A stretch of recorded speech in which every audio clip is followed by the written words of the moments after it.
ទូការព្រួយបារម្ភផាក់មិនយ៉ុងសម្រក់គីឡូដែលញ៉ាំតែទឹក3លីត្រក្នុងមួយថ្ងៃដើម្បីសម្ដែងរឿង Siren Kiss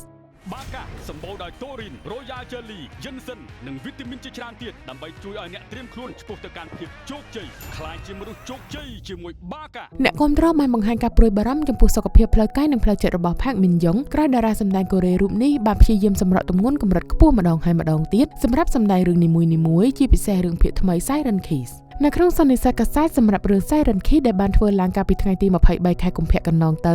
ផាក់មិនយ៉ុងបានទម្លាយថានាងញ៉ាំទឹកត្រឹមតែ3លីត្រប៉ុណ្ណោះក្នុងមួយថ្ងៃនិងបានតមអាហារខ្លាំងនៅពេលថតរឿងនេះដើម្បីផ្លាស់ប្ដូរខ្លួនឯងឲ្យទៅជាតួអង្គដែលមានសាច់រឿងខ្មៅងងឹតនៅពីក្រោយជាក់ស្ដែងនៅក្នុងរឿង Siren Kiss តារាស្រីវ័យ39ឆ្នាំត្រូវសម្ដែងជាតួអង្គហាន់ស៊ុលអាជាស្ត្រីឯកោម្នាក់ដែលមានអតីតកាលតាមលងបន្លាចនិងជាប់គាំងនៅក្នុងព្រឹត្តិការណ៍ឈឺចាប់នៃជីវិតនៅពេលដែលនិយាយអំពីតួអង្គមួយនេះផាក់មិនយ៉ុងបានរៀបរាប់ថានៅក្នុងរឿងនេះតួអង្គរបស់ខ្ញុំមិនញ៉ាំអីនោះទេដោយសារតែមានព្រឹត្តិការណ៍សោកនាដកម្មជាច្រើនដែលបានកើតឡើងនៅជុំវិញខ្លួនឯងនាងរស់បានដោយសារតែទឹកនិងគ្រឿងស្រវឹងតែប៉ុណ្ណោះតួស្រីបន្តទៀតថានាងមានអារម្មណ៍ថាឯកោខ្លាំងនៅពេលនៅម្នាក់ឯងហើយក៏ទទួលរងនឹងជំងឺភ័យស្លន់ស្លោផងដែរដូច្នេះហើយទៅខ្ញុំមានអារម្មណ៍ថាខ្ញុំមិនគួរឡើងទម្ងន់សម្រាប់តួអង្គនេះនោះទេពេលថតរឿងនេះខ្ញុំបានតមអាហារនិងញ៉ាំទឹក3លីត្រក្នុងមួយថ្ងៃយ៉ាងណាមិញផាក់មិនយ៉ុងបានឲ្យដឹងអំពីស្ថានភាពបច្ចុប្បន្នថានាងបានវិលត្រឡប់មករកសុខភាពដើមវិញហើយចំណែកភាពយន្តភាគនេះនឹងត្រៀមចាក់បញ្ចាំងនៅថ្ងៃទី2ខែមិនិនានេះតទៅ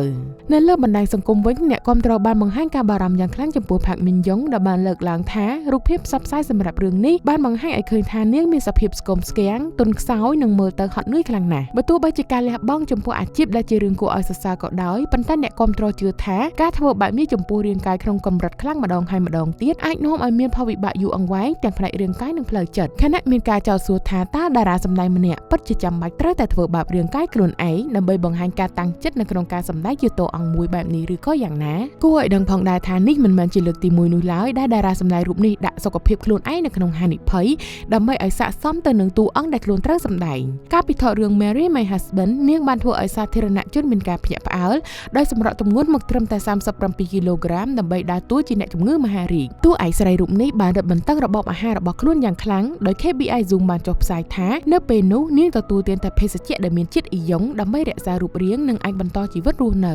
បាកាសម្បូរដោយតូរីន Royal Jelly Ginseng និងវីតាមីនជាច្រើនទៀតដើម្បីជួយឲ្យអ្នកត្រៀមខ្លួនឆ្ពោះទៅកាន់ភាពជោគជ័យខ្លាយជាមនុស្សជោគជ័យជាមួយបាកា